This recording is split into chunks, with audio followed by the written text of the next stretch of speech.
Israel এবং আমেরিকার যৌথ হামলায় ইরানের সর্বোচ্চ নেতা খামেইনির মৃত্যুর পর 4 দিন কেটে গিয়েছে। এখনও খামেইনির উপর এই হামলা নিন্দা করে কোনো বিবৃতি জারি করেনি নরেন্দ্র মোদী সরকার।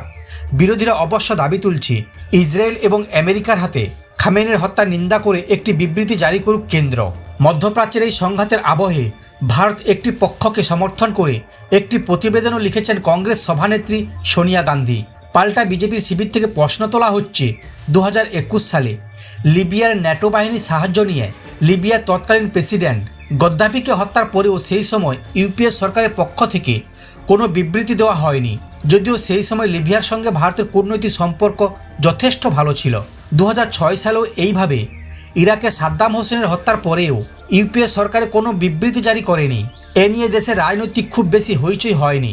মধ্যপ্রাচ্যে এই মুহূর্তে যে পরিস্থিতি তৈরি হয়েছে তাতে ভারতের সবচেয়ে বড় চিন্তা ওই অঞ্চলে বিভিন্ন দেশে থাকা লক্ষ লক্ষ ভারতীয় নিরাপত্তা। বিষয়টি নিয়ে উপকূলীয় দেশগুলির রাষ্ট্রনেতাদের সঙ্গেও আলোচনা করছেন প্রধানমন্ত্রী নরেন্দ্র মোদী।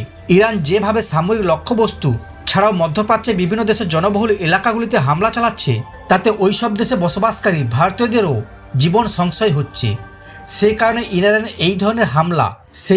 ইরানে এই ধরনের হামলা নিন্দা করেছে ভারত। আবার খামেনির হত্যার প্রতিবাদে হাতে গোনা কয়েকটি দেশ ছাড়া পৃথিবীর অধিকাংশ দেশই সেভাবে সরব হয়নি।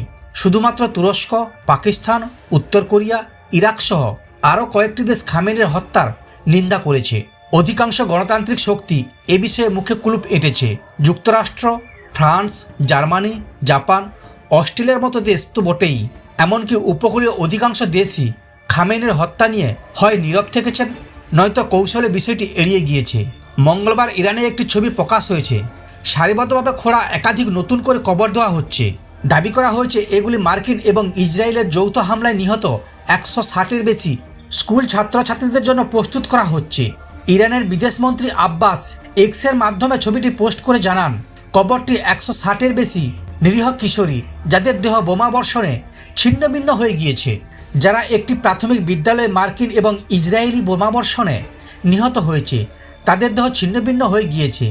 গাজা থেকে নিরীহ মানুষের ঠান্ডা মাথায় হত্যা করা হচ্ছে। এভাবেই কি ট্রাম্প শান্তি প্রতিষ্ঠানের লক্ষ্য হাঁটছেন? প্রশ্ন তোলেন তিনি। এক ইসরায়েলি সামরিক মুখপাত্র জানান, এই বিদ্যালয়ে মার্কিন এবং ইসরায়েলি হামলার বিষয়ে তাদের কোনো তথ্য নেই। মার্কিন সেনাবাহিনীর তরফে জানানো হয়েছে চলমান সামরিক অভিযানের ফলে বেসামরিক ক্ষয়ক্ষতির খবর সম্পর্কে তারা অবগত এবং বিষয়টি গুরুত্বের সঙ্গে দেখা হচ্ছে। পাশাপাশি ক্ষতির ঝুঁকি কমাতে সব ধরনের সতর্কমূলক ব্যবস্থা নেওয়া হচ্ছে বলে তিনি জানিয়েছেন।